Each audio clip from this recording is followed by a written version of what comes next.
card will not be used to vote in the 2024 election.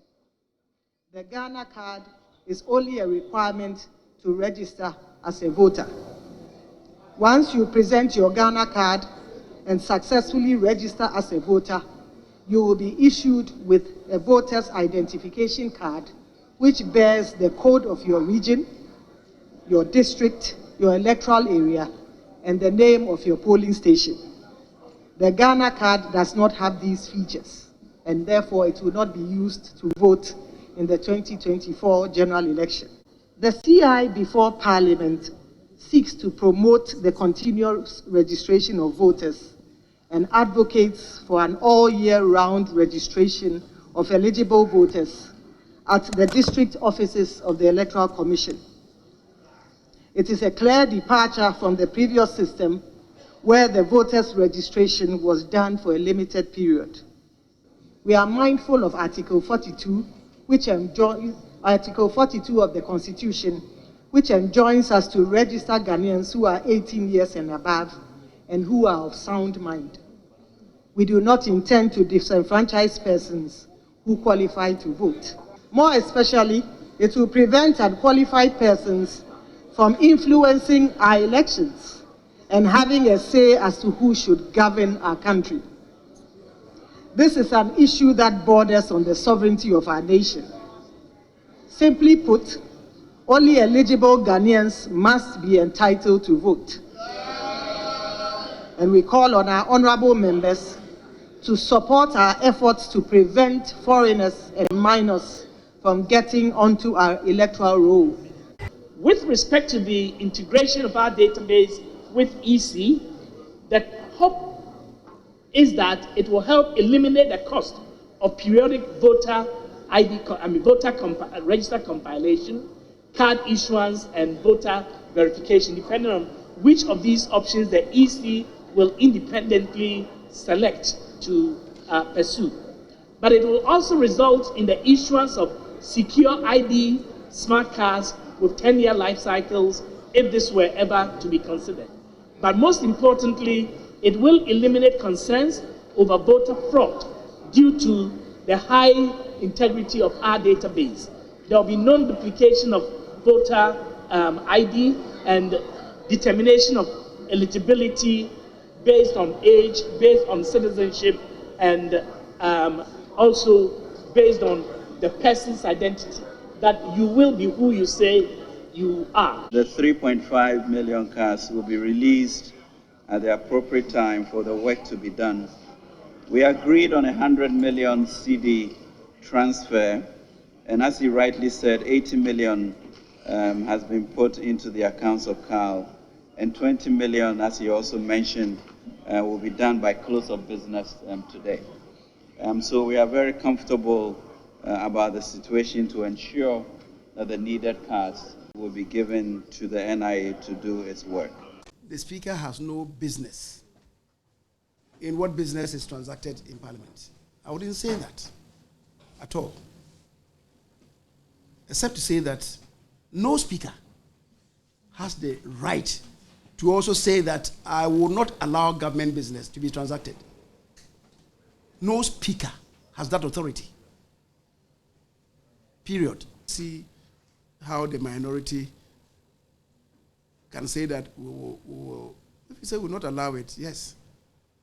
The Constitution provides you the way, if you don't like it, to oppose it. Speaking on Newsfile on Saturday, 25th of February 2023, the Executive Director of the NIA, Professor Kenneth Agyemang Atefa, said, and I quote, "Since about August of last year, we have experienced financial constraints in the system, and it created a situation where even though we have 3.5 million stock of cards in a bonded warehouse, we are unable to access the cards because of the financial difficulty," unquote. He proceeded by saying that currently about 2.5 million cards are yet to be printed. Ladies and gentlemen, these are the words of the National Identification Authority and not the minority. It is also a fact that the registration process for the Ghana card has been characterized by several difficulties, including logistical constraints. The National Identification Authority has further admitted that the issuance of Ghana card is a continuing process and therefore cannot be completed at any point in time. Therefore, making the Ghana card the sole requirement for voter registration cannot be accepted, as it would deny millions of Ghanaians their right to register and vote. Again, as noted, the national security strategy, one of the main risks, as noted by the national security strategy, that one of the main risks of Ghana's peace and security is mistrust in the electoral processes, the suspicion of collusion by the ruling party and the Electoral Commission to rig the election for the ruling party continues to drive the situation towards dispute and potential violence. Right. So, will this proposed CI pass? In the pre-laying consultations for the proposed CI, these discussions have come up, and the minority insists that this must not be allowed. Otherwise, many Ghanaians will be disenfranchised. 6 months ago, here on Newsfile, when we discussed the issue, Kofi Bento, who is joining us this morning, predicted that if the EC went ahead, there will be multiplicity of suits against it in a manner that it cannot handle. Have his views changed, coming to the knowledge that so many now have the, as it were, the Ghana card, and that as many as 10% on the electoral roll, 60% on the electoral roll, over 10 million people, is it, have the registered for voters ID card using the NIA card or the Ghana card. Is it impossible to clear the 2.5, or call it a little over 3 million people who are left to be captured before elections? So, joining me this morning, Kofi Bento, lawyer and senior vice president, Imani Africa. Suleimana Brahima is executive director, Media Foundation for West Africa. Dr. Sribo Kweku is director, electoral services at the Electoral Commission. And here in the studio are Sylvester Tete, MP, Botiano English Manfro, and Vice Chairman, Communications Committee of Parliament. Also, Mahama Yarga, MP, Boku Central, and member, Constitutional, Legal, and Parliamentary Affairs Committee, and delegate, ECOWAS Parliament. Gentlemen, good morning, and thank you for making time to join us on Newsfile. Good morning, Samson. Great. So, Kofi, I have already asked you my question. So, having listened to the pre-laying consultations that went on in Parliament, has the EC not succeeded, has Jean Mensa not succeeded in convincing you to change your stance? The NDC agrees, and here in the studio last week, Dominic Ayene used the expression, a clean society. That is what the Ghana card will deliver for us. A clean society in the sense that you will not have the situation where some people are carrying 2 identities and so on and so forth. Each person will have only 1 identity. That's what the Ghana card process guarantees. So having listened to the EC, having listened to the NIA, let's hear whether your position has changed. No, it hasn't changed. We all want a clean society. And something people must not forget. 3 elections ago, we were crying for the NIA to be resourced, so we will use the GhanaCard to vote. So we will not have the EC registering and issuing its own cards. 2 elections ago, we repeated it. So it is not that we are against this or that, but there seems to be an arrangement by which people will be disenfranchised if they do not have the GhanaCard. And the statement is very important. People will be disenfranchised if they do not have the GhanaCard. And they are not having the GhanaCard. It's not of their doing. You've heard about how many cards are held up in a warehouse somewhere. Now, the law, however, says there is a fundamental qualification for voting. You must be a Ghanaian citizen above a certain age, of sound mind, etc. That fundamental requirement is not GhanaCard. So what we are saying is, let us move to the GhanaCard. But why has it taken us 12 years and we have not done this simple thing of issuing ID cards? In any case, if around the time of election, we have not finished satisfactorily issuing Ghana cards to everyone on a continuous basis, such that if I lose my Ghana card, I can go and get one within a week, then let those who have the Ghana card use it, but those who do not have the Ghana card should use other constitutionally acceptable means of identification to vote. Our problem is excluding everyone except those who have Ghana card. I don't see why that is difficult anyway. So my position hasn't changed, and the position is as follows. If the EC insists that Ghana card will be the only means of being registered to vote, then people who are qualified to vote by the Constitution will be disenfranchised, and many of them will go to court, and they will win. Well, you have heard the finance minister give the assurance that the 2.5 million Ghanaians that we are told who are 15 and above qualified to be registered under the NIA for a Ghana card. That's the number outstanding to be captured. If you look at the population census 2020, that population census gave us about 30 million Ghanaians. Out of that number, 17 million in excess have registered and have a Ghana card, is it? 17 million have registered. They have printed almost 17 million cards. That's 16.737734 cards. The cards they have issued, 16 million cards.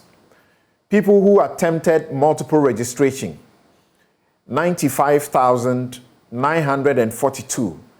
And those under review, 656.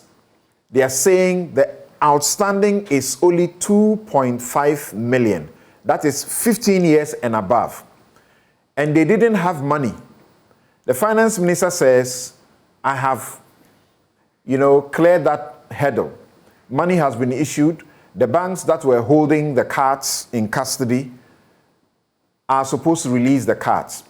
The NIA says we can use less than 6 months to finish the outstanding number to be registered. What do you say?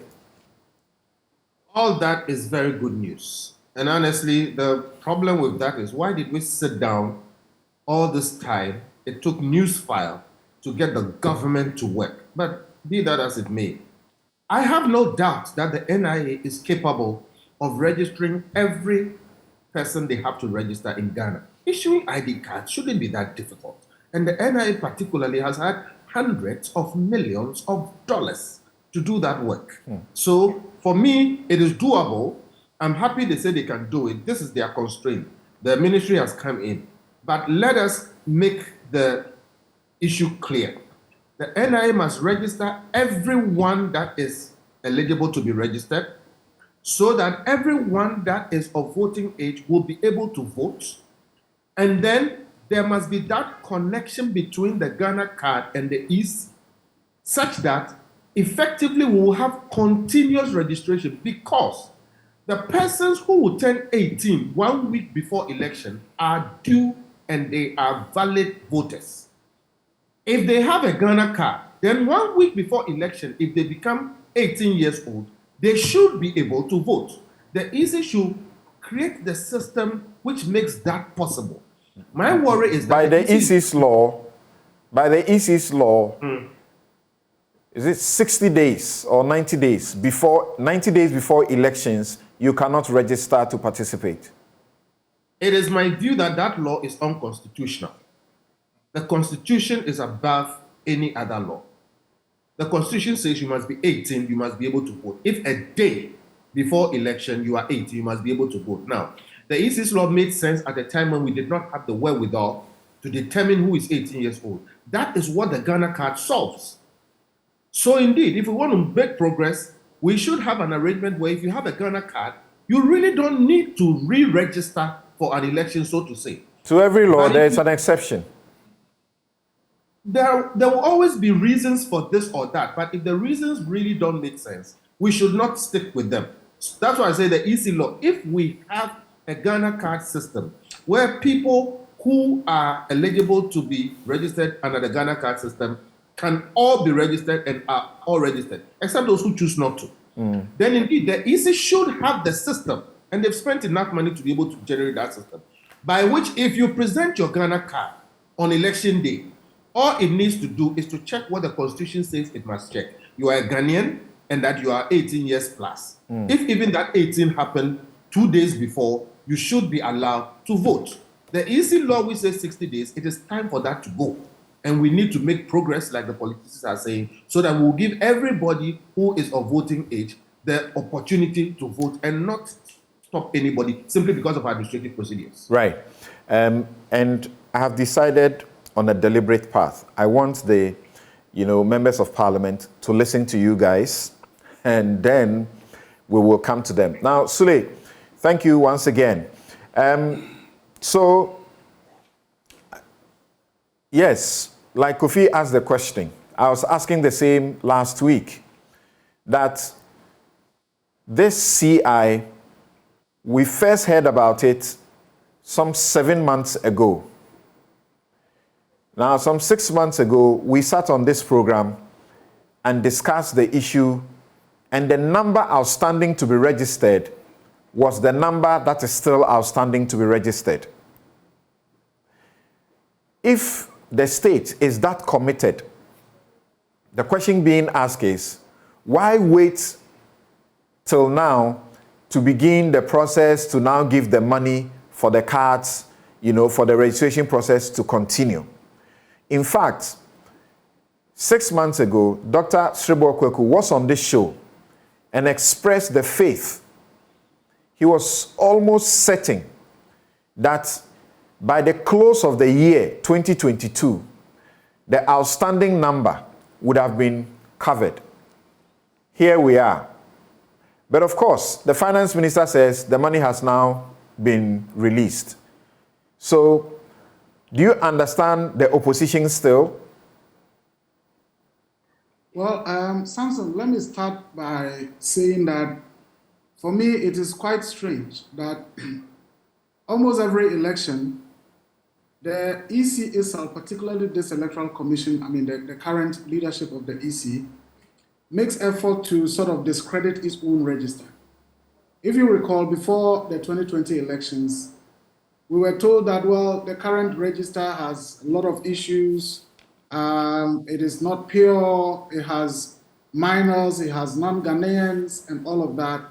And we went through the very challenging situation of having to amend the register months into elections. Even people raising concerns about a decision by ECOWAS to say, look, you don't have to amend your register during a certain period to elections. And yet we went through that.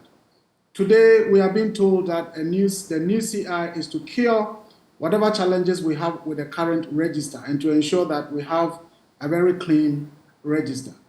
Samson, the truth is that when it comes to biometric data and national databases, national identification database and all of that, a lot of countries around the world take inspiration from India.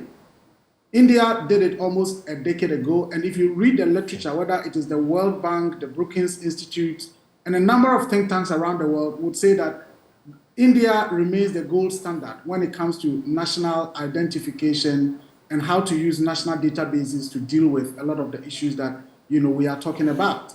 And quite clearly, listening to the EC, I see a lot of what was done in India being talked about. But in India in 2015, Samson, the Electoral Commission there decided to embark on what it called the National Electoral Roll Purification and Authentication Program. And the idea was how they merge the voter roll with the database of the National Identity Authority there, and that is called the ANHA also, if I'm pronouncing it right, but ADHAAR. And as I said, India has what many would say is the gold standard. If you read the World Bank reports on digitization, economic development, and all of that, reference is made to India's success. But even at that time, the Supreme Court of India eventually shut it down and said, look, if this was going to happen, a lot of people were going to be disenfranchised. And indeed, in the 2015 poll in certain provinces, a lot of people were disenfranchised because they didn't have the national identity documents. And that's about a country that, started this whole thing 10 or more years ago, has been touted as a global success, and so on and so forth. And here we are in Ghana. We still are grappling with people not having the NIA cards. People haven't complained about, they've gone through the process 6 months on, they haven't gotten it. And yet, we have an electoral commission that says we are bent on using the NIA card as the sole means of identifying yourself as eligible to be put on the voters' roll. I think that it's quite complicated. And we need to take, one step at a time. We've come this far from, opaque ballot boxes to voter cards without pictures, to voter cards with colored pictures, to transparent boxes, to biometric, use of biometric machines, no verification, no vote. Last year, the same process led us to take that bizarre decision that your birth certificate cannot authenticate that you are a Ghanaian. And we went through the process of just NIA and passport, even as citizens were crying and all of that. Today we are saying, even those steps that we took aren't enough.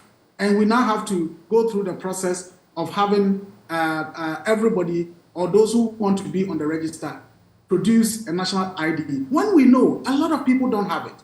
But sometimes my surprise is that over the period, and not just this time, every incumbent, every government appears to have thought and planned with the EC. And so they are always thinking the same way as the EC. And that is what we are seeing now, where the majority, the MPP, appears to be okay with everything that the EC is doing. The minority says no. And for me, there are fundamental things. Look, it is the same EC that has, that created a situation where we live in a country where a particular group of people in this country don't have a representative in parliament.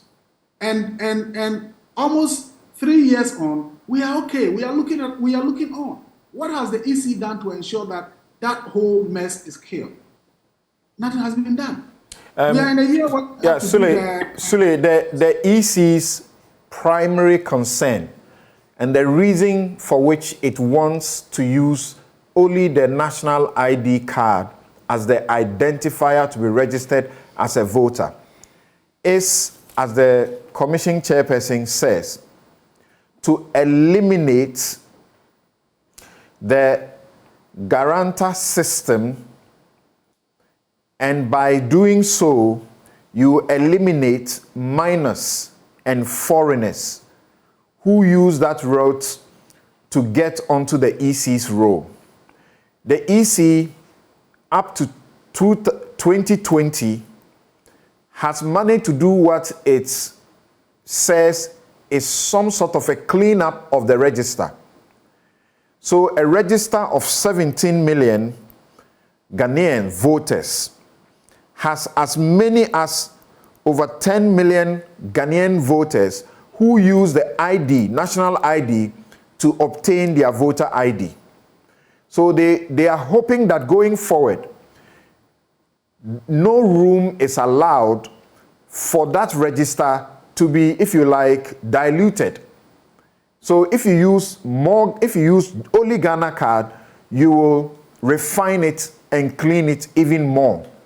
It has been shown that when they ran the GhanaCard through the previous registrations and those who didn't register with GhanaCard, they seem to have found multiple names and, seek to clean the register.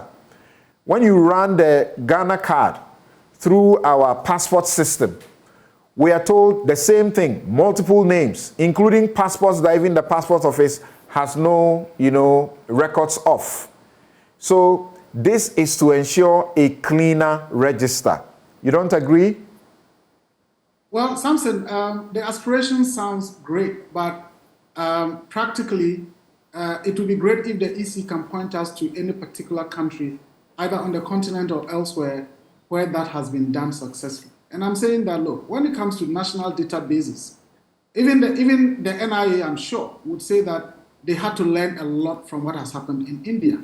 And even there, they couldn't, use the national ID data, merge it with the EC's data to say, look, we've solved all the problems related to whether having foreigners or having minors and all the issues that the EC is talking about. I share the view that the NIA card and its database is something that if we work on it properly, we'll get to a point where a lot of issues in this country will be dealt with. But even so, we are not even talking about, look, the issues of privacy and how the EC plans to mitigate the challenges that may result from that. And we've learned about Philippines, for example, where the EC tried to do that same thing, and in the end, about the data of about 15 million people got compromised. And remember, your NIA card has literally everything about you. Your bank details, your SNIT registration, your fingerprints, your eyelids, your mobile identity, your home address, and so on. How has the EC given us some assurance? Or it is said, oh, you just come, you flash it, and once we see it, you go. Is it that they're not going to capture anything? Even the number. The NIA card is not the card to be used to vote. I agree. But you are only using it to obtain a voter's card. Exactly, I understand. But the point I am making is that, as far as I know, there are certain data or forms that you fill in Ghana. All that you require is to input your Ghana card and your Ghana card number. And as soon as you input that, you get a pop-up that indicates your full name, your date of birth. And I believe if other things were required, your Ghana card number alone can reveal that. All right. The point I'm making is that, is it that you just go to a voting center, you flash your Ghana card, and they don't capture anything about your Ghana card to show that this is a proof of your identity? And if they would do, and what they would do is just basically your Ghana card number, what is the guarantee that the data that is going to be captured will be protected? Okay. Related to that is also this whole thing about continuous registration. And there are other issues that we can talk about that. So I think the EC needs to progress quite cautiously. We understand that, yes, we want to clean the data and all of that. But if we are not careful, in doing so, we'll get ourselves into a mess. And the whole issue of disenfranchisement, as happened elsewhere, will be a major problem. Okay, thank you. Now, I will engage Dr. Serebour Kwaku briefly and then come to the studio to hear from the duopoly. How I wish that these elections will get our own OB, our own somebody, OB, who will create a third force for us so that the duopoly doesn't take us for granted in the manner they continue to do. Yes, Dr. Serebour Kwaku, thank you once again. Now, the question that I want you first to deal with has to do with the fact that 6 months ago on this show, you were so damn sure that this 2.5 million mop-up, the NIA would have covered it before the end of 2022. Here we are in March Of course, now money has been released. They didn't have money. Do you think you have sufficient assurance that all those who must get on the card will get on it and get their cards? And remember that we are using 2020 population census in all of this discussion. 2020, and we are in 2023. So a lot of things may have changed. And the population census, though a good measure, sometimes is not exact. Something, good morning, and my regards to Suleiman. Right. Tell him that I will arrest him after the program because he has not been looking for me. Something, I'm happy that your presenters are all talking about clean register. So it means that they are in line with us.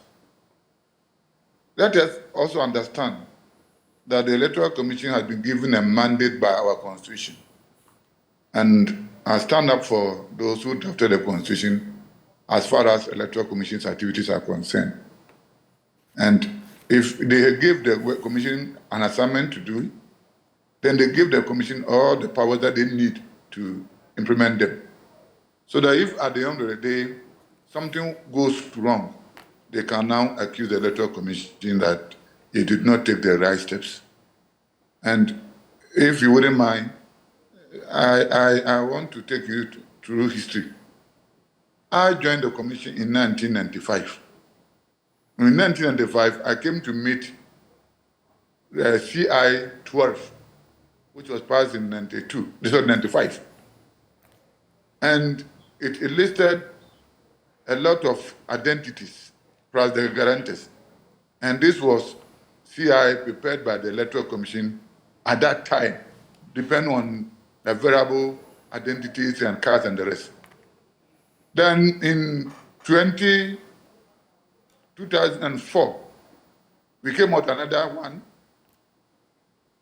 In 2016, we went biometric. That's why we deleted the health insurance because of the judgment. Then in 2020, we amended the CI 91. So we have used CI 12, CI 72, CI 91, CI 126, and CI with a name to be given. And in all these things, steps are being taken to improve the sanctity of our register. So now, when we are going to compare the 2020 registration using the CI 91, we amended the proof of eligibility portion and removed all the other things, and we were left with the GhanaCard, passport, and guarantor system. Now, we believe that helped us to reduce the level of infractions on the register. When you write an exam and you get a B, and you have the potential of getting a B plus or an A, you sit down, you do evaluation, they say, how bad do we get there? As I speak to you, something media people, you can always investigate. You can contact Immigration Service. Every day they are bringing us 1 or 2 names of people who are foreigners and who went through our system. They will arrest them and bring their cards and bring it. So we read that the 2020 result was far improvement upon the previous ones. But still, it does not mean that there were no infractions. So we read that all those who went through, they are arrested, they are investigated, they went through the guarantor system. There are a lot of young ones, we have to spend a number of days to clean the register of the minors. And almost all of them, they went through the guarantor system. So we said that if the guarantor has become an albatross on us, then why don't we come out with another way of improving on it? Because we read that with the GhanaCard, going through the process of getting it, the abuse will, I'm not saying it to be zero, but the abuse will be reduced drastically. They said, okay, going forward, we have spent money, resources, and time to clean the current one. Then let us not go through the same process and create a problem again. So now, let us make room for a new law that will help reduce the level of the infractions. Then let us introduce the GhanaCard. Fortunately, Article 51 gives us the mandate. So we will only plead with everybody. Help us to implement the law and clean the system such a way that we will not be thinking of international register, but Ghana's voters register. So that's my preamble. Now, something I'm listening, I'm now ready for the questions. Right. So my first question. 6 months ago, you were sure, certain, that the 2.5 million people will be mopped up by end of year. That was the assurance you got from the NIA. Correct. And I say that we are working with figures on the population and housing census of 2021. So yes, it's likely that even that number of people who are qualified, to go on the GhanaCard and who would have qualified to also get registered as voters would have increased. Now, yes, how sure are you that NIA can deliver all the numbers left uncovered so that you will also, register those who are 18 and above? Okay, thank you very much. If you have followed the NIA presentations, you read that including 15 years upwards, they have about 2.5 people to cover. Now, they were held up with the release of the GhanaCard, and that was about 3.5. So they needed money to get these cards, and once they get them, they're saying that within 2 months, they will cover everybody. Now, from NIA, they have been given at least 100 million Ghana cedis, and with that amount, the held up cards, the 3.5 will be released to them. Now, if this happens, then they will cover the 3.5, which they are yet to cover, including 15 years, 60 years, 17 years. So I have, and the Commission has no doubt to believe that once the NIA has been met in terms of their requirements, Professor Tifa has said it over and over that they have the capacity and the capability to do the work once they have the resources. Now the resources have been given, so we are hoping that they will meet them. Let us also bear in mind that the 2.5 that we are talking about, it starts from 15 years upwards.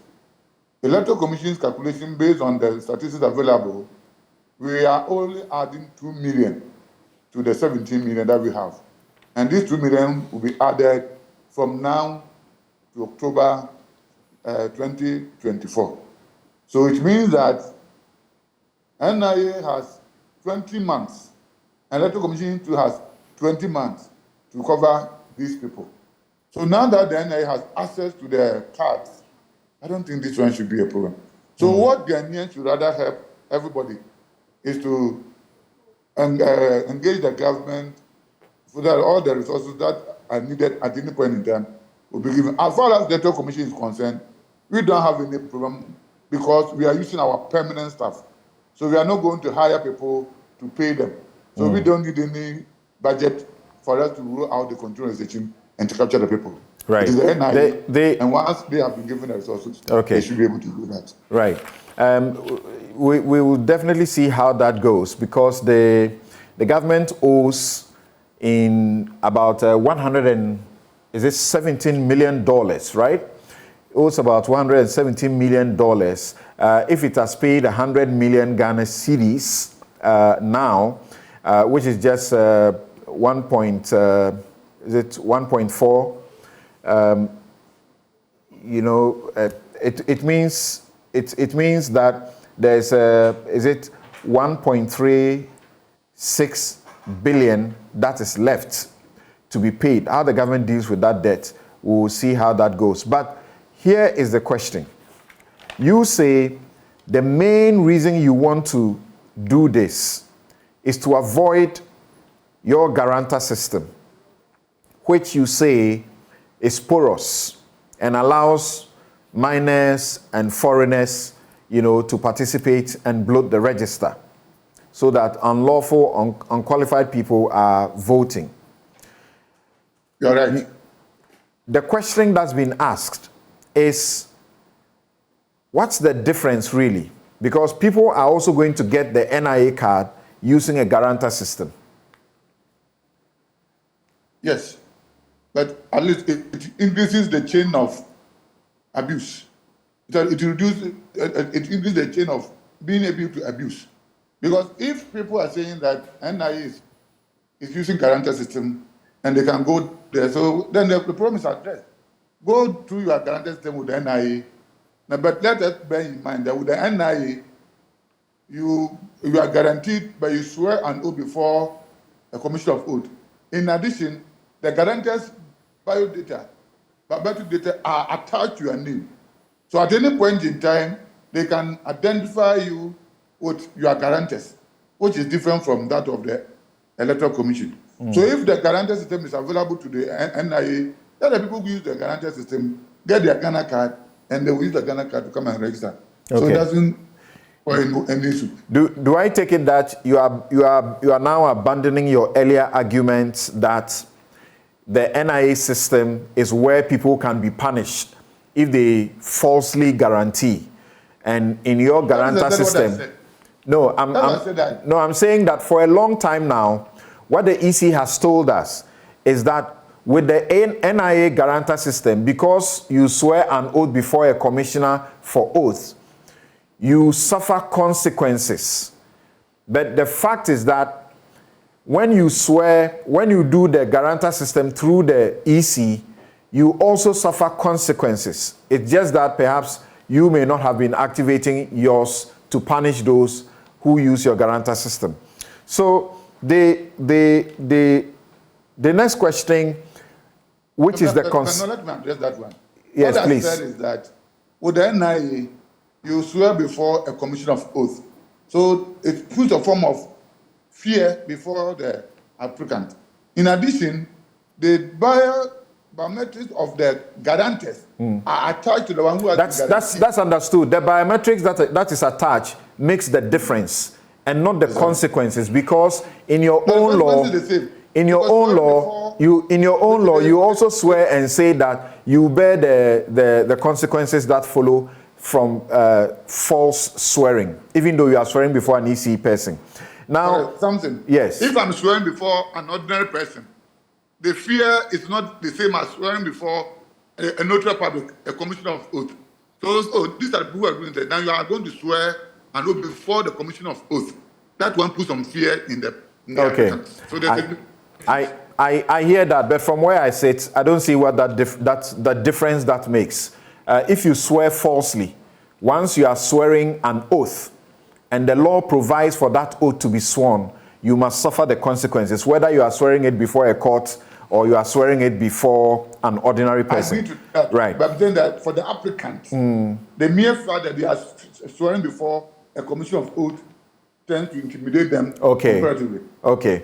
Now, again, you have stressed that this is to help you do a continuous registration system.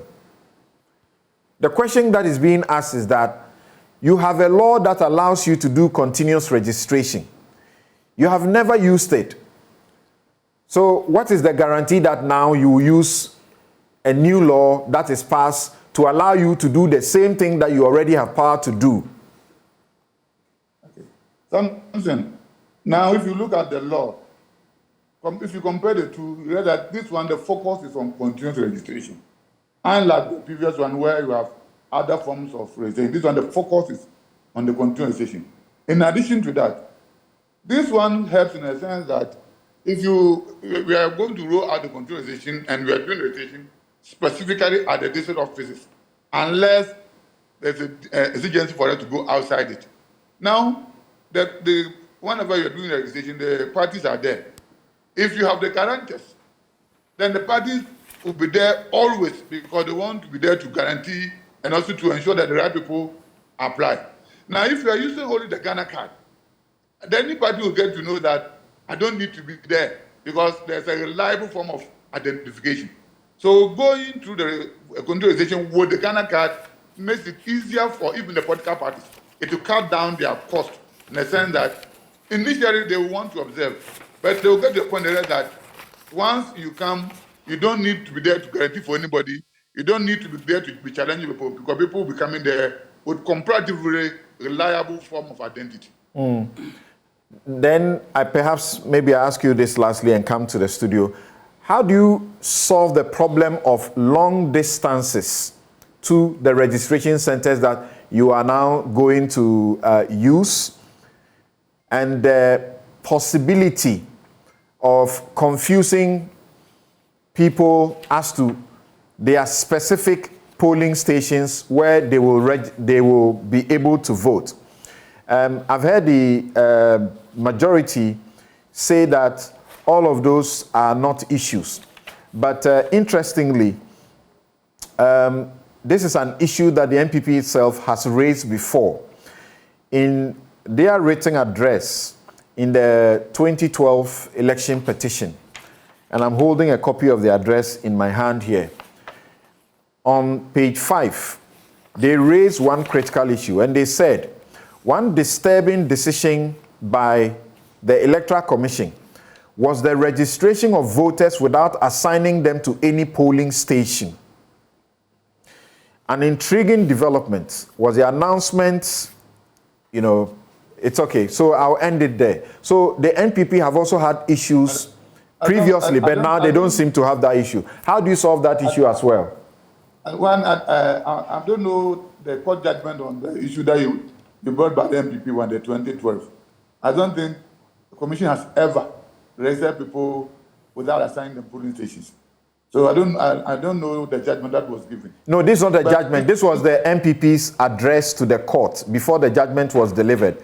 And they raised the issue that one disturbing decision by the Electoral Commission was the registration of voters without assigning them any polling station. And another one was that, did the court give a judgment on that? Because since I joined the Commission, we have never registered anybody without assigning a person to a polling station. So I don't know how that one came from. Now, if you look at the current law, it says that the registration will be done at the district offices. In addition, the Commission will do registration at other places as the situation demands. So clearly we are aware of that. But is it not interesting that these very people we are talking about, when they finish JSS, they go to secondary schools, where the secondary schools are not within their settlements. But nobody complains about that. Anybody in Ghana who wants to travel outside the country goes to Accra to book a flight. Nobody has a problem. Anybody who wants to have other documents, they go to the district capitals to do that. There's no problem. But when it comes to Electoral Commission, then this time becomes a problem. But still, we know that I'm a village boy. So it is in the law that in addition to the district offices, Electoral Commission will do registration at other places, depending on the situation. So what our intention is that if you are an opinion leader, if you are an MP, if you're an assembly man, whoever you are, there's a distance between your community and that. You gather your people. All right. Give us the information that in my village, we have this number of people who are 18 years, but because of distance, they will not be able to travel. If you have to use 1 day or 2 days, we'll move a team there to come and capture you. So that issue is not an issue. Okay, thank you. Now, let me come to the studio here. Sylvester Tete. Now, I just made a certain reference. It's part of the NDC's concern. I don't know if he has addressed it to my audience now, but I don't know whether you are also not concerned about that they are going to district, centers to register. not their polling stations, not their electoral areas, and so on. The NDC says, first of all, there's an inconvenience. They may go there, some have to travel to the place. If they go and they are not captured that day, it means they have to go back, come back, and that can actually discourage, them from wanting to register to vote. But beyond that, identifying their polling stations may also become an issue. And I'm saying the NPP has raised this concern before. Why will it not be a concern for you today? And let me read the portion I read, where the NPP argued that one disturbing decision by the Electoral Commission, that is second respondent in that matter, was the registration of voters without assigning them any polling station. An intriguing development was the announcement to Parliament on 15th of June 2012 by the chairman of second respondent, that's the Electoral Commission, that the Electoral Commission had registered some 1 million voters who had not been assigned to any polling station. And they contended that this was contrary to Regulation 2 of the Public Elections Voters Registration 2012, which required that registration of voters be carried out in designated polling stations known for that purpose as registration centers. Very well. Samson, good morning to your good self and my senior colleague, and to the good people of Botiano, English I'm from, and a very good morning to Honorable Alan Kojo Tremantin. Supposed to have accompanied him to a funeral this morning, but for this important engagement, I'm here. I wish him well, and the team that is going with him, I wish all of them well. Okay. Yes. Samson, I think that after the pre-laying engagement in Parliament and subsequent media engagement, it is becoming clear that almost everybody that has had a bite of this particular decision by the EC agrees that we should have a credible register. And that is the cry of all of us. That is why we've traveled a journey of bringing reforms into our electoral processes by replacing opaque ballot boxes, by replacing a voter ID without a picture, a black and white picture, to the extent that we've got into a biometric voter register. And I think that nobody, both sides of the House, agrees that we need a credible register. However, there are concerns that they've raised, and if those concerns are not addressed, myself, I'll have issues to contend with the EC. And let me remind you that when the telcos or the Ministry of Communication issued a directive to the telcos or to the Ghanaian public that a deadline was set for people to have registered their SIM card re-registration.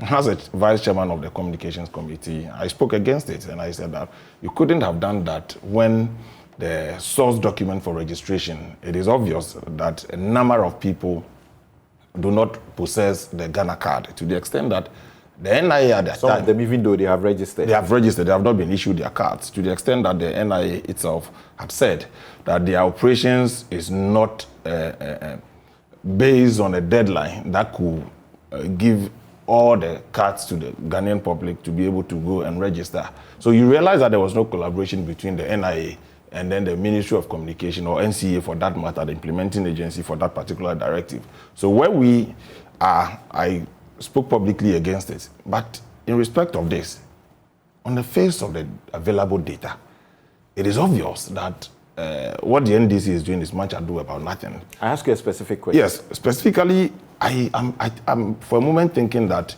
that particular response by the chair of the commission at the time, that over 1 million people were registered without being assigned to particular polling station, there is no evidence to back that. Hey, something. This was the MPP saying it. No, I'm saying that he was saying so on the basis of an answer Dr. Kojo Afarijan gave at the court. And I thought that, look, seriously speaking, how would one go to vote without being assigned to a particular polling station? Look, that particular trial exposed a lot of flaws in our electoral process, and even the answers offered by the electoral commissioner.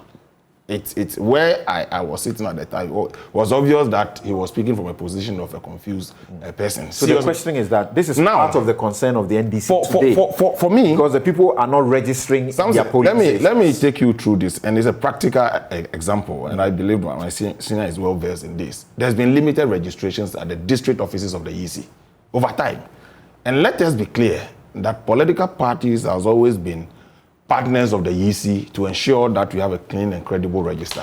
So the processes of registration, we've always been part of it.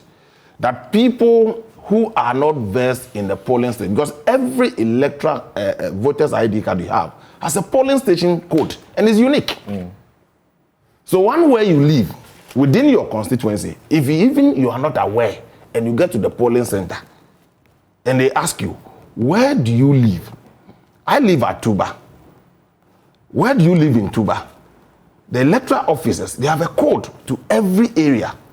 So the district electoral officer and officers there, they have every constituency, every polling station code specific to where you live. And they can assign you a polling station. So this is not a problem? It's not a problem. We've done this over time. Look, again, I asked the NIA boss that I'm aware that when they did the nationwide registration, the mass registration, there are cards that are still with them. And I raised this specific question on the floor of the House with respect to people having to travel distances to the district offices to register.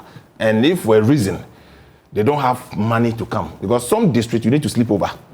It is not like Accra. There's districts in Ghana. A specific example is Lembele, because my friend Bozuke has been a candidate for the MPP for 3 times. I've been there before and I know most part of this country. There are district capitals that you need to take 2-3 cars to access the district capital. So if you get there and there's a problem, what it means is that you have to go back. And if you are not able to register, perhaps it costs you about 200 Ghana cedi and you don't have 200 cedi. Or some district capital can only be accessed by market days, once in the week. So these are operational and practical problems. Then I asked the question, I asked the NIA boss, and he said, look, that is why the registration will not, if there's an ample evidence that people could be disenfranchised by reason of distance, the EC is prepared to move in there, or the NIA is prepared to move in there. I was on a show with Adaklu MP on a couple of platforms, and these concerns of cards that are still with the EC that are not being distributed, we asked it, and they explained, looking at the data available before us, look, the 15 years and above eligible to be registered or captured by the NIA, 17 million plus of them have been registered. 16.9 million people are supposed to be on our voter register. The 17 million register that we have, over 10 million of them are already in the possession of GhanaCard. They use GhanaCard as a source document to register. So what is the point now? Per the calculation of the EC, or the 2021 population and housing census, 31 million Ghanaians, we are estimating to have 2.5 million Ghanaians to be captured. And this includes even people 15 years and above. It is not all of them that will be eligible. If they are captured today, that will be eligible to vote in the 2024 elections. My daughter is 17, and she's already in possession of a voter's ID card. I'm waiting to be 18 and she go and register. You mean national ID card? The NIA card. Yes. My daughter is already in possession of the national NIA card. So she's just waiting to be 18. She goes to the district office and go and do her registration. So 2.5 million Ghanaians. What our opponent or our brothers from the other side, their worry, it's about the ability of NIA to capture 2.5 or let's say 3 million Ghanaians. It's actually in excess of 3 million. In excess of 3 million. Let's assume that it's even 3.6 or 3.6 or let's say 4 million Ghanaians. Between now and then October 2024, is the NIA able to do so or not? The NIA has demonstrated clearly that they will be able to do that. Unless there's an ample evidence to suggest they don't have capacity to do this. When we say in excess of 3 million, yes, we are not referring to people who have not yet been captured. Some have been captured, but they don't have their cards yet. Fantastic. Yes. That's why the number comes yes. to. The outstanding that are yet to be issued cards, we're told that 11 days, they will print all those cards. If their monies had hit the account, as requested, 100 million cedis has already been advanced to them. That's a laudable idea. In fact, when this... You're not concerned that some of them, their cards had been ready or so, but for so many months, they remain with the NIA? Yes, I'm concerned. And that's a specific question I asked the NIA boss, that you still have cards in your possession. Then he said, look, they are taking steps. Because you see, at the district office, when they did the mass registration, all the staff they used were temporary staff. And they had finished their exercise. Now they have 4 staff per district. So if they have to go to the polling stations again and deliver the cards, so now they can aggregate the card per district by district. And then per their address, we can assist them to distribute these cards to the people. Okay. That is what I think they should be doing. So I'm looking at the cleaner register that everybody will trust the process. Because look, if I go to my district office, I need not to put an agent there for the process of registration as we've been doing. There's been chaos. This guarantor system, there's been chaos. And fight after fight and all that we all witness every day. So when I go to my district office and there's a registration, maybe every month I go there. How many people have you registered? And you even see that on the EC website. Then you can demand for the source document and the proof of registration. It makes it easier. Okay. But where you are resorting to the guarantor system, it is beset with a lot of fraud. That in the last registration, over 40,000 names had to be expunged. And you realize in 2008, somebody won election with a little under 40,000. That is a huge basis for contesting an election results in this country. So I believe that, look, if people have genuine concerns about ability of the NIA, we've been assured enough that the NIA will have its funds to be able to deliver the cards on time. And mind you, we are not going to do a fresh registration to say that we'll have a problem. We are going to do a continuous registration. And this continuous registration will cure the fear of being disenfranchised if you turn 18. And my senior Imani, Kofi Bentel, said that even the day before elections, that Article 48 they are quoting, and Article 51 also enjoins the EC to make regulations for every public elections. So we should not make it... Kofi understands that, but he is talking about what is possible. Yes. That as a country, we should be able to get to that kind of ideal, where this thing is a seamless process. Once you turn 18, it doesn't matter. It's a day before election. You could just go register and, Well, for what he's saying, that you don't even need to register at all. You have your GhanaCard, you go and vote. But mind you, the GhanaCard don't have some features the electoral register has. Constituency, electoral area, your polling station. It doesn't have. The GhanaCard don't have it. All the GhanaCard is seeking to do, the EC is seeking to do with the GhanaCard. So maybe in future we should get there. Yes, if you are there, right, that's fine. So for that reason, all right, I will not buy the argument that we don't need regulations for purposes of elections. Right. And I think that the continuous registration will cure a lot of mischief. Okay. And then the political parties, we can all help in the process. But that's the question I asked. Continuous registration. The law that created continuous registration, which year was it? Is it 2016 or so? 2016. It created continuous registration. I agreed with Harold. We are in 2023. We haven't implemented continuous registration. Yes, but you see, when you want to do continuous registration, you look at the operationalization of it and the documents you require to do continuous registration. What it means is that political parties, I remember the political parties were making all this argument that we have to be present there because we don't trust, because somebody is doing a guarantor system. Okay. I don't trust. Somebody could bust people. And the experience of expunging 40,000 people indicated that foreigners and minors were bused to the station. Mama Yaga, the major concern, and as the EC posits, is to just do away with foreigners and minors. And we have come a long way where, both parties have agreed that our register has been bloated. We have people who are unqualified on the register. On the 15th of September 2008, the chairman of the Electoral Commission was on Joy FM, and he said that the voters' register was bloated, and he asked Ghanaians to help him to purge that register, before the December elections. This is what he said. He said, if our population is indeed 22 million, then perhaps 13 million people on our register would be statistically unacceptable by world standards. If that is the case, then it may mean that there is something wrong with our register.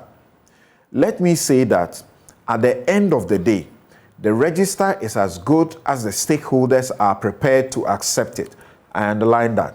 The register is as good as the stakeholders are prepared to accept it. Why are you not ready to accept this when you agree that the GhanaCard is the means to a clean society? Afrajan continued that if they think there is nothing wrong with the register, that is fine. If they think there is nothing wrong with the register, they buzzed the people, they sent the children, they invited the foreigners to come and participate in this. If they think that is okay, what else could we use? We have to use a register, and that is the register that we will use. So this is what we are seeking, isn't it? Well, Clean the register. I mean, I've listened to your various contributors this morning, and I've listened to my colleague here. And I come to this discussion from a number of perspectives. And I'm happy that you are a lawyer and you are hosting this program, so perhaps it might be easier for me to make the arguments. One, in law and lawmaking, I'm sure you remember your basic first year jurisprudence. If you want to make a law or you want to change a law, usually the first basic thing is, what is the problem that you are seeking to make a law? The mischief to be cured, or the lacuna to fill. That's the basic underlying question that normally we would ask you. That's the first question. First year basic jurisprudence. So we asked the electoral commissioner, you want us to change your law. So, okay, what mischief are you seeking to address? So, I have a problem with my register because I use a guarantor system to generate some of the registrants.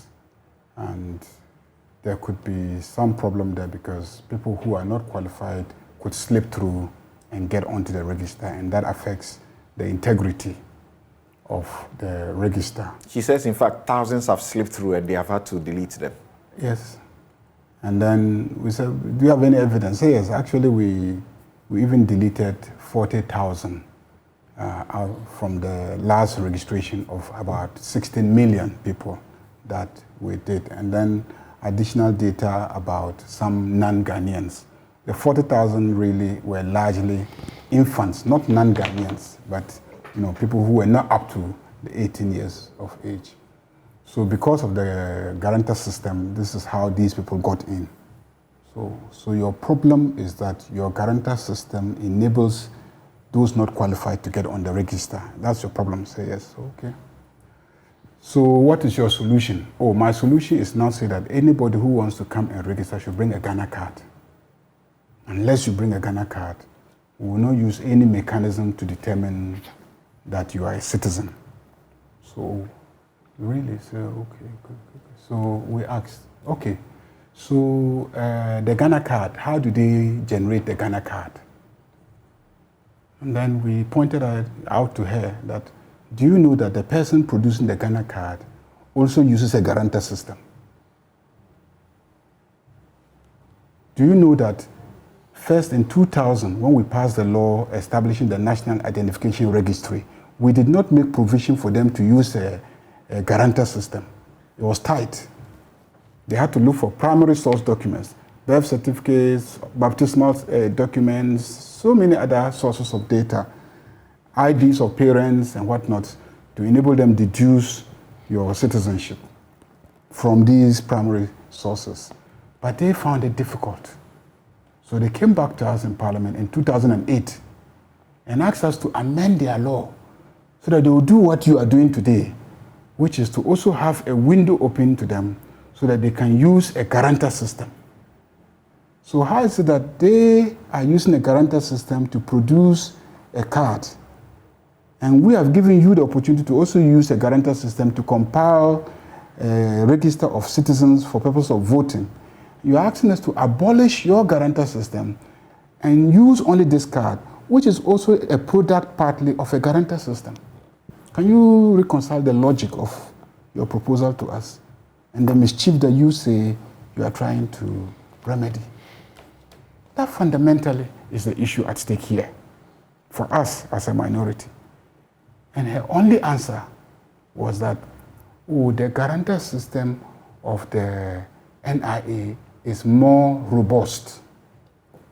Mr. Really says, okay, we are willing to concede that the guarantor system of the NIA is more robust. So let's change your law so that your guarantor system will be the same as the guarantor system of the NIA. Case closed. I thought they should end the discussion. Should it? If really, genuinely, her problem is that her guarantor system is open to abuse. So she wants to rely on the guarantor system of the NIA. Because the NIA is using the guarantor system to also produce the cards. And she wants to rely on those cards. She has explained to you what she means by that being robust. And I'm saying that, yes, so we don't have a problem. And what did she tell you? We passed the two laws. What did she tell you what makes it robust? I didn't even want to get, I know where your question you wanted to answer, but I just didn't think that. I see, the more I talk about this, frankly speaking, the more I'm compelled to present Jean Mensah in a negative light. And she was my senior at the law faculty. I've known her for years, and she's a lawyer. So sometimes, some of the things that she says, I ask myself, is it because she hasn't been practicing for a while, or why is she not paying attention to detail? She said that her guarantor system is not as robust as the NIA guarantor system. Why?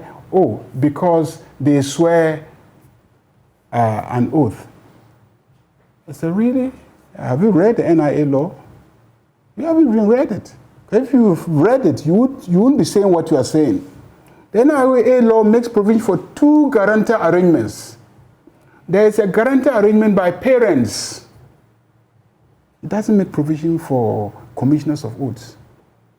They only on oath guarantee.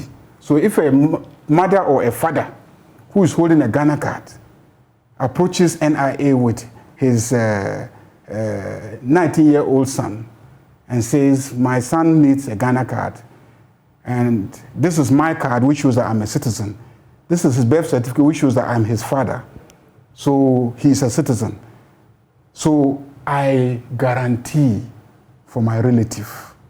It could even not be my son. It could be my nephew, my niece. I guarantee for him because I can show that I'm a citizen. And because by the citizenship laws of Ghana, if either of his parents is a citizen, he is also a citizen, I guarantee and you get it. The second set of guarantor system, which requires the use of the commissioners of oaths, is why the person doesn't have a relative. Yes. The law says that if his relative... So the first one you spoke about is about relative, not parents. Relatives, yes. Not parents. Okay. Yes, not relatives. And of course, parents are relatives. Of course. You understand? Okay. That's why I started with parents and I now went to nephews and nieces and etc. Oh, really? So the issue is, for relatives, they don't even need the intervention of a commissioner of oaths. It is where the relatives are unknown. That is in the NIA Act. Then it is commissioners of oaths that he must swear to. Are you getting the situation before? And they guarantee. So clearly, she didn't even read the legislation before coming up with such a very serious proposal. But in her guarantor system, if she says there's a flaw, and I listen to them all the time, their concern or their flaw is the fact that one person can guarantee for 5 people. Okay? A registered voter, a card-bearing registered voter, can guarantee for other 5 people. So they say these people have turned themselves into registration or guarantee contractors, guaranteeing for others. So that is where they say there's a loophole. But the requirement of guaranteeing on oath is also in the Electoral Commission guarantor system. But in the case of the NIA, yes, in all situations where someone has to vouch for the next person, yes, you will have to swear before a commissioner for oath. No. No, it just says that on oath. I get the point. But in the case of the person whose parents and relatives are not known, that is where the commitment for oath is mandatory. You can just because I use it on my list, I will read it to you. But please do look it up quickly. Yes, in the Electoral Commission, CI 126, and the Form A, okay, Form 1 attached, it makes provision for the person guaranteeing to guarantee on oath. You guarantee on oath, and that if it turns out that you have falsely guaranteed, you are ready to suffer the penalty. So both of them, the oath is a critical component of the guaranteeing mechanism. Look, be that as it may, we in the minority told her, okay, if you say that the guarantee mechanism of NIA is more robust, can we just lift that and put in your laws so that you use the same guarantee mechanism? But don't close the doors to Ghanaians and say that they must use a Ghana card, because the reason why you are running away from your system, the Ghana card also suffers from that, which is that there is a guarantee mechanism also in the process of generating the Ghana card. So for me, this should settle the debate. But there's something more fundamental. And I think that people are missing that point. I want to make that point today. Before the fundamental, I don't want us to forget that the NIA system that you speak about, I need to be sure, because I can read it. As we understand now, whilst reading it is important, what has happened on the ground, as we know, is that in all instances where there has to be vouching, it is done before a commissioner for oath. And when they were doing the mass registration, so they then went and employed commissioners of oaths. Yes, they got thousands. They got the judicial service and assigned them to every registration center. Yes, and so as we speak now, they have them in all their offices. We in the minority are saying that, be that as it may, if you say your guarantor system is weak and that the NIA guarantor system is robust, we are ready to amend your law so that the same guarantor mechanism that the NIA uses, you also use it. Yes. So that you don't deny. But there's one thing you are not getting to, which is that, and as I mentioned to Dr. Shribo Kwaku, earlier, this was the argument we heard the EC advancing. But now we have heard them add a layer to that argument. And that sounds reasonable and justifiable. Which one? That's beyond the consequences that you suffer for false, witness, so to speak. Which I put to him that, as far as I'm concerned, there's no difference whether you are swearing before whoever it is. In the EC's CI 91, it says that I will bear the consequences of doing a wrong thing if you are guaranteeing. But now what they are adding to it is that in the NIA, guarantor system, your biometrics, the biometrics of the person guaranteeing for you, the biodata of the person guaranteeing for you is attached. So if there's trouble, it's easy to identify that person. But in the EC's own, it does not include their biodata, the guarantor's biodata. So you may not find the person. So you're saying that the NIA system, the EC system, doesn't have enough provisions in terms of the identity of the people they are registering for them to be able to locate you if they need you. They give your name and your house number and the basic information that they normally fill in the forms, your community, your polling station, and etc. Exactly. This is what is provided there. Yes. This is what it provides in the EC's Act, Schedule 1, Form 1. It says that voter registration identification guarantee form. In support of voter registration for the name of the applicant, voter registration form number, registration center code, registration center name, guarantor's particulars. This is what the guarantor will give. Guarantor's name, guarantor's relationship to the applicant. If you are a parent, spouse, whatever, then you provide your contact number, that's phone number. You provide your voter ID number, polling station code, polling station name, your signature or thumbprint. And then you come to say that I solemnly swear or affirm that I know so and so is qualified to register as a voter at the above named registration center. I solemnly swear or affirm that I know so and so is qualified to register as a voter at the above named registration center, and should it come out as false, I bear the consequences. Then, so that's what they are saying, that the NIA one, it contains the biodata of the guarantor, where this one does not contain the biodata of the guarantor. So it's easier, it's more reliable. I mean, I'm scandalized to hear some of these arguments, because so far as I'm concerned, these are just insignificant and unimportant arguments. They're just struggling to hang on to something. Because when you register somebody, you take basic information about the person, name, address, basic information that if you are looking for the person, you hand it over to the police. It is their job to look for the person and find him. So you can't tell us, oh, because it will be difficult for you to look for the person. Are you the one looking for the person? It's the Ghana police that are looking for the people. Have Ghana police told that if you give us the name of somebody and his passport photograph, which you have taken, and basic data about the person in your register, why don't you make it easier for them? Because as they insist. Listen carefully. The point we're making is that these arguments are insignificant. They are major. Well, I'm talking about what the Electoral Commissioner came and told us in Parliament, and he was there. Okay. She said that it is because the guarantor system is subject to abuse. Yeah. I have the law. I want to read it to you. Right. I want to read it to you. Yes. Because I wasn't paying attention. I was just looking for the law. Right. Read it to you.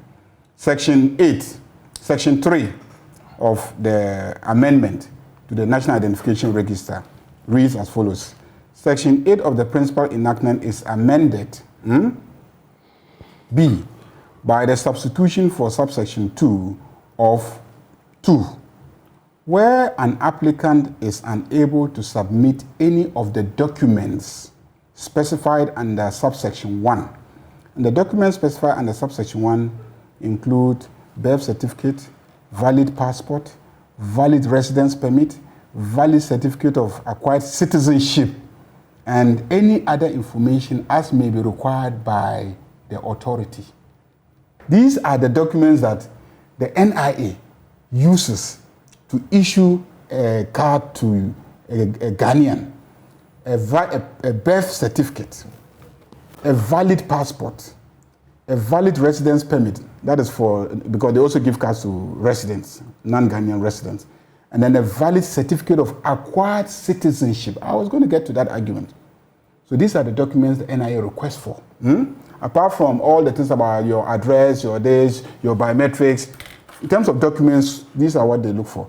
So B says that by the substitution for subsection 2 of where an applicant is unable to submit any of the documents specified under subsection 1, the authority shall require a relative of the applicant to identify the applicant under oath. Are you getting the point? Under oath. That's why I'm saying. I'm saying to you. Yes, and I'm saying that in all the instances. Yes, and I'm saying that in all the instances, the commissioner for oath is involved. The oath taking mechanism, is that okay? Of the A and B, you see the difference. You just see the difference. B, two persons determined by the board to identify the applicant under oath. Is that okay? Yes. Where the applicant has no known relatives. It is pursuant to B, okay, that they now recruited. Listen, if you have a relative, you will swear. The relative will still swear. Yes. If you do not have relatives, the board will make a determination of 2 persons, and you still they will also swear. So that is oath is involved in all instances. No, yes. Not for oath. It's not okay. Oath is just if I swear that. And you listen. And the NIA yes insists that the oath you must take before them must be before a commissioner for oath. And I'm saying that that's what they are saying. The law doesn't say so. Okay. But listen, the law is clarified now. It's clarified now. That's what they do. The law doesn't say so. But they put in place the mechanism. And I told you that there's a distinction between 2 mechanisms, one by relatives and the other where they have recruited commissioners of oaths. And my point was that in either situation, you still have to swear the oath as a guarantor. And the oath is sworn before a commissioner for oath. And we said, and I'm saying that the first one that under oath, in my opinion, doesn't necessarily mean that you swear an oath before what they call a commissioner of oaths. I get the situation. Because under oath can mean I swear. You know that. No, but you know that I swear. The mechanics for that oath has been established by the NIA.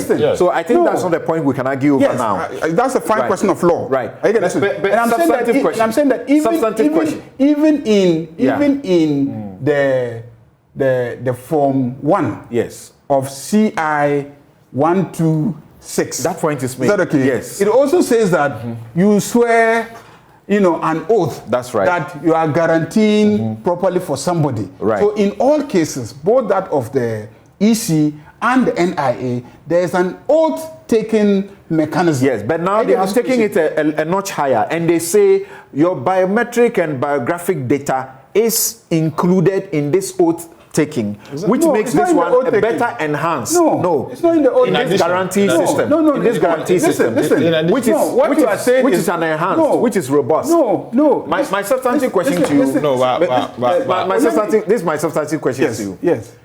The NIA is doing a national identity register. Yes. It has this system. Yes. Why should we duplicate the cost? Because you turn 15, and you'll be entitled to go get a card from National Identification Authority, where you take this oath. Why should we make that provision in the EC's law, duplicating the cost? Why should we do that? I'm happy that you, a lawyer, you've asked this question, because that was the second issue I was going to. You see, there's something very fundamental, which is that there is a constitution which binds all of us. And that constitution says that anybody who is 18 years of age and above and of sound mind is entitled to be registered. Okay? And then says that the Electoral Commission shall be responsible for elections and the preparation of a register for the elections. Making regulations for the... To actually compile the register is their constitutional responsibility. Okay. And then they can make regulations. And more fundamentally, it says that the Electoral Commission shall not be under the control and direction of anybody. Under the control and direction of anybody. Now, when you have a system, there are 2 legs of my argument. Let me take one and then add the other. We spent quite some time. Yes. I listen. You spend 1 hour on those people, our colleagues on television, radio, and then what do you call it? No, we didn't spend an hour. I was monitoring. Each one of them spoke for 7 minutes. I was monitoring. Each one spoke for 7 minutes. But we started around 10 o'clock. I've been working with the time. We started around 10 o'clock. Each one of them spoke for 7 minutes. But let me make the argument because you asked the question. Now, why do you want a mechanism that undermines the independence of the Electoral Commission by predicating their capacity to carry out their constitutional responsibility on the outcome of the work of an agency that is under the control of the executive arm of government? That should ring a bell. Because you know that when you are making a law, you have the proverbial bad man in mind when you are making a law. If you say that, unless you get a GhanaCard, you will not come and then be registered as a voter by an independent constitutional body. And the NIA person, proverbially, is a bad man and a bad NDC man. Let me start from there. If I say MPP, you will start making all sort of noises. Let's say a bad NDC man. Do you know what he will do? If he doesn't want people in Ashanti region and Eastern region to have an accurate voter register, what will he do? He will make sure that the registration exercise for NIA in Eastern and Ashanti region is not effective, it's not efficient. People go there with... So that's a different issue. So it's a different issue. It is what you have... That's a different issue. Let me make a last point. Let me make my last point. Let me make my last point. Let me make my last point on this one, please. I listen. Look, he spoke for a long time. No, he didn't. Me. You asked me questions. If I told you how long those questions. How many minutes did I speak? You've spoken more than twice my time. There are very fundamental questions. No, but we are working with time. Yeah, please. But then if you don't want to have the discussion, then we should... No, you don't have all the time. Yes. You don't have all the time. No, to be frank with you, please let him end. To be frank with you, fundamental question. To be frank with you, you have spoken for more than twice anybody has spoken so far. It's a fundamental question. The time anybody has spoken. You are asking me very crucial questions. And we can go and check the records. The most important thing is that you cannot predicate the exercise of an independent constitutional body's functions on the outcome of the work. That's what solely, I think. Different argument. Solely on the outcome of the work of an executive arm that is subject to the control of the interior minister. It doesn't happen. If you do that, you are endangering the independence and the integrity of the outcome of the work of the Electoral Commission. Let me make this. And then secondly, there's a constitution that says that everybody who is a citizen 18 years of age and above is entitled to be registered. The primary responsibility of the Electoral Commission is to identify whether or not the person is a citizen. Yeah, but we are curing that mystery. That mystery is being cured. When you ask people and go and guarantee for them that constitutes... The Electoral... Please hold on. Where you are going... Please hold on. Dr. Sribo, you wanted to make an intervention. I want to make a quick intervention on this one. Dr. Sribo, you wanted to make an intervention. Please unmute your mic.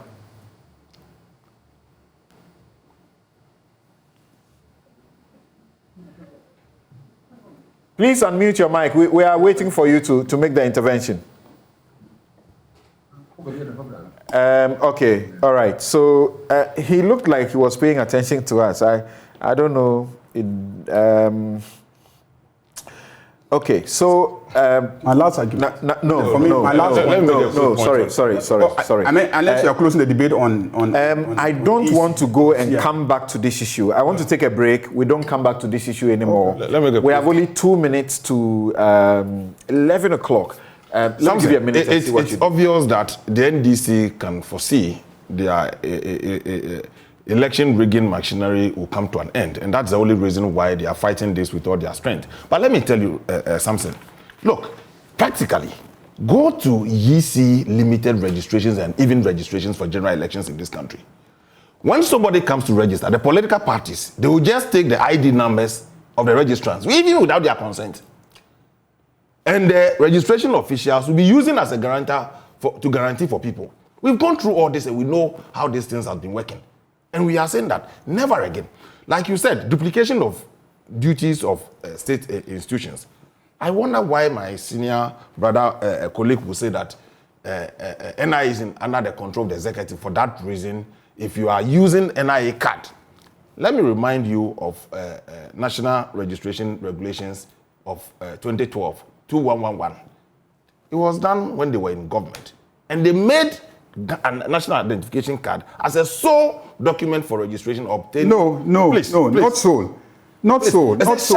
It's not SHA. The operative word was SHA. Please, let's read it. Please, it's there. The operative word is SHA. Let's read it. The operative word is SHA. And the YC is relying on that. Thank you. Dr. Sribo, please. Sorry, Dr. Sribo. Yes. Let's read it. Let's hear you now. Your mic is off, Dr. Sribo. Your mic is off. Good. We can hear you now. Go ahead. Go ahead. Let's hear you. Hello. I can hear you. Go ahead, please.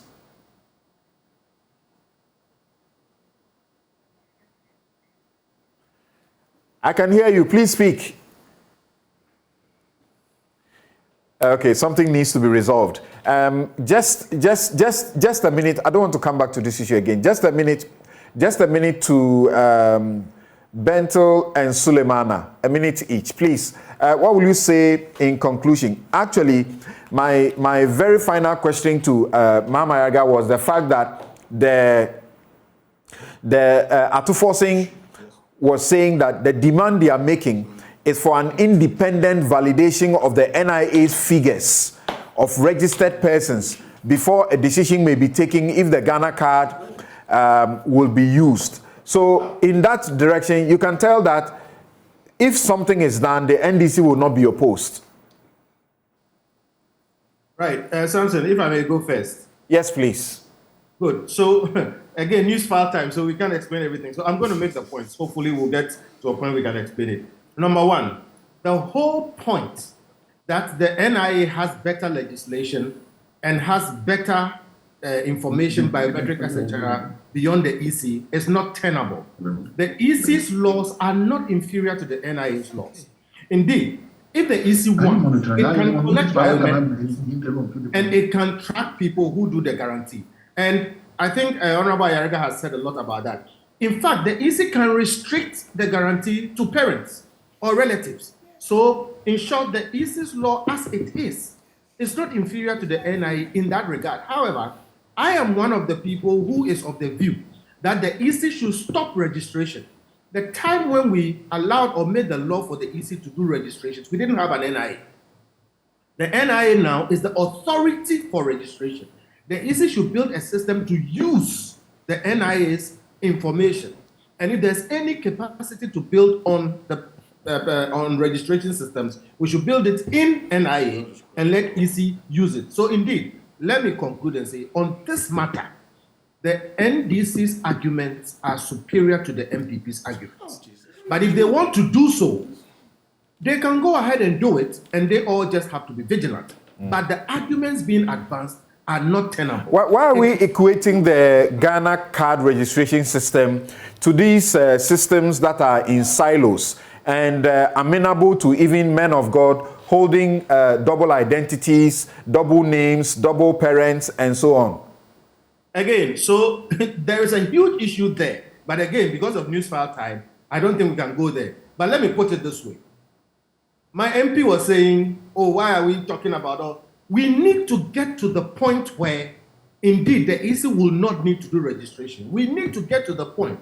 If both of them are taking biometrics, etc., we need to get to the point where, indeed, if his daughter turns 18, all they need to do is to present themselves and their Ghana card at the polling station. Indeed, I dare say that we need to get to the point where nobody is tied to a particular voting or polling station. Because we do transfers, and transfers, if I may make this point, if we have a biometric system and it works, everybody should be able to or can only vote once. You can't vote again. So the system is such that it should clean up itself.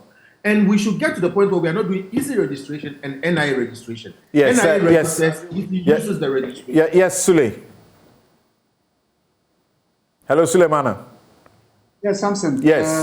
Well, thank you very much. I think I would want to start by saying that, yes, we want integrity of our electoral roll, the voters register, but that is as important as the integrity of the institution that manages the electoral roll. In other words, the EC's own integrity is as important as the data, the electoral register. The EC's register is known to be bloated all the time.